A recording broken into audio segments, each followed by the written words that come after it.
Okay, hello, this is LaQueen Battle about a First Aid Responder Services here at Boston Commons Park. Today I have two beautiful young men today currently serving in the United States Army with me. Today we're going to do an audio interview on their impact about COVID and the end of the pandemic. So I wanted to get you guys, you firmly serve in the United States Army.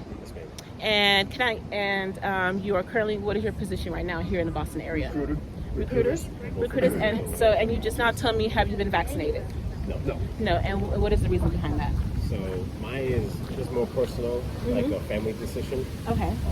My wife's kind of skeptical. We're trying to have another baby, so she's kind of skeptical on it. Like if I get vaccinated, she get vaccinated, maybe the implications of that. Since we're not doctors, we're not like Oh yeah, familiar with exactly. any of it. Okay. I do plan on getting vaccinated eventually because I don't want to get sick again. I already did get sick, and it was not fun. But just like personal and family decisions, it's not something that I want to do on my own without letting my wife know. Okay, and what was your reason behind not getting vaccinated? So for the past year and a half now, I've been okay. I haven't been too worried about it. I've been around a lot of infected soldiers because I just came to recruiting recently. I've been okay. I guess it's more of a personal reason. You haven't. So have you tested for COVID-19? Yeah. And you've tested for COVID-19. Yes. So I have two Army recruiters right here. Can I give them your rank? Is that okay? Yeah. Okay, staff sergeant or first sergeant? Sergeant and staff sergeant. Staff He's a staff sergeant, sergeant, I'm a staff and you're staff sergeant. Okay, so I have staff sergeant here and another staff sergeant here, and the first sergeant here. They made two personal decisions not to get vaccinated. One was because of personal family reasons, and the other one because he hasn't received any of the symptoms. And it's a little bit. It's kind of like a newer thing. Right. Maybe if it wasn't developed so quickly. I mean, of course, it had to be or whatever. But maybe over the years, once it gets played with a little bit more, I might feel a little bit more trusted. 'Cause I do take the Okay, because it's been a year. It's the pandemic's not over. Yeah. It's not over yet. It's not over yet. Sure. So now that I have your time today, you are two. Thank you for your service. I appreciate it. Coming from someone that has previously, I did serve, but but still, thank you for your service and for your dedication to this country against all enemies, foreign and domestic. So thank you so much against that. So you have traveled inside and outside of the country, right? Not since the pandemic started. So about a year ago. Have you worked with? Did you know anybody that has experienced COVID-19? Yes. And have you known anybody that has since deceased or has passed because of the COVID-19 coronavirus? Yes. And who was that person? So I don't know anybody personally, just like family members and friends of friends. I've actually not had anybody that I like am family members with or like anybody that I'm close with. Like a lot of people that I know have been sick, myself included. Me and my family, we all got it back in like December. 10 of Okay. us. And As well as yourself? yeah. Oh, so you were tested positive? Yeah, I tested. But so he was tested positive, but you decided not to get the vaccine. Yes. Okay. So, but like I said, eventually I will get it because I do not want to get sick again. It's not fun. Okay. But I don't know anybody that's deceased for the virus, but I know it is a thing that happened, obviously, and eventually I'm kind of like him at first. I was kind of like, I'm not doing that because I don't like getting poked either. I'm really superstitious about that. But obviously I'm not a doctor. I do believe in science, so eventually I will get it. But just like as far as me and my family, it's not a decision that I want to make on my own. Okay. But I did have COVID and it was not fun. And have you tested positive for COVID too? No, I haven't. So he hasn't tested positive for COVID, and you decided against the vaccine, and were you cautious about who you surrounded yourself with? Is that why you? I really couldn't be because it just happened so quickly, and since we work with so many people before this job, I wasn't a recruiter, so I had like about 100 people around me each day that were different. I couldn't really take those precautions. But I was, cautious enough to take the safety precautions that were told to us, I guess. I always clean my hands. I'm never like the person that keeps coming closer to you to talk. There's always a respectable distance between whoever you're speaking to. I did know, to answer your question, one person that was deceased. He was a 70-year-old man, and he had some problems with some respiratory problems previous to that for years. He did catch the virus, and he was deceased. So he just told me he knew a 70-year-old man. Was that person close to you that since passed? It was a grandfather of somebody that was close to me. Yeah. Oh, okay. But he wasn't very close to me. He was just somebody I knew. So I'm sorry about that. I'm sorry for your loss. No, thank you. Okay, so the pandemic is the businesses have reopened. The government has since reopened because Massachusetts, as well as other states, are in the final phases of reopening. Do you think that's a good sign that the economy as well as the government is coming back together again? Yes. And why do you think that is? I don't. You just can't. I don't think like the world can operate with shut down. And it was pretty know. scary. The Yeah. shutdown was scary for a lot of was. people as well as for myself. I don't blame Being you in New York City yeah. in Times Square, seeing Times Square shut down was really Same here.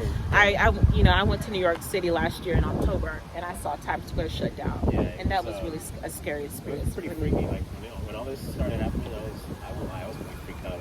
But and then like just being because we had to work from home for months, like 3-4 months, I want to say, and that was fun.